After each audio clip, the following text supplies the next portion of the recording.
నేనైతే చాలా రెస్టారెంట్లో ట్రై చేసిన నల్లిగోష్ బిర్యానీ, కానీ ఇది మాత్రం టేస్ట్ వేరే లెవెల్ ఉంది మామ.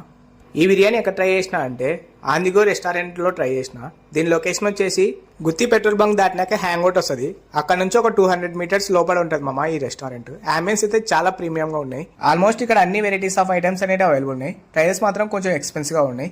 ఇక్కడ మేము 2 ఐటమ్స్ అయితే ట్రై చేసినాం, ఒకటి వెజ్ లాలిపాప్ అండ్ నల్లిగోష్ బిర్యానీ. వాటి టేస్ట్ అండ్ ప్రైస్ ఎలా ఉందో తెలుసుకున్నప్పుడు ఈ వీడియో కొత్తగా వస్తే సబ్స్క్రైబ్ చేసుకోండి. ఆల్రెడీ సబ్స్క్రైబర్ అంటే లైక్ చేయండి. దీని కాస్ట్ వచ్చేసి 300 అండ్ టేస్ట్ అయితే చాలా బాగుంది. తర్వాత మేము ఆర్డర్ చేసిన మెయిన్ ఐటమ్ వచ్చేసింది నల్లిగోష్ బిర్యానీ. ఈ నల్లిగోష్ బిర్యానీ సర్వ్ చేసేటప్పుడు స్మెల్ మాత్రం హైలైట్ ఉంది మామ. రైస్ క్వాంటిటీ వచ్చేసి ఒక 2 మెంబర్స్కి అయితే సరిపోతుంది. నార్మల్గా దింతోళ్ళకి, బాధింతోళ్ళకి అయితే ఒకరికే సరిపోతుంది. దీని కాస్ట్ వచ్చేసి 500. టేస్ట్ విషయానికి వస్తే రైస్ అయితే చాలా బాగుంది. అలా ఓ పీస్ తీసుకొని అలా రైస్లో కలుపుకొని తింటే టేస్ట్ అయితే చాలా బాగుంది మామ. ఈ వీడియో ఇంతే మామ. ఇలాంటి ఎన్నో వీడియోల కోసం సబ్స్క్రైబ్ చేసుకో మామ.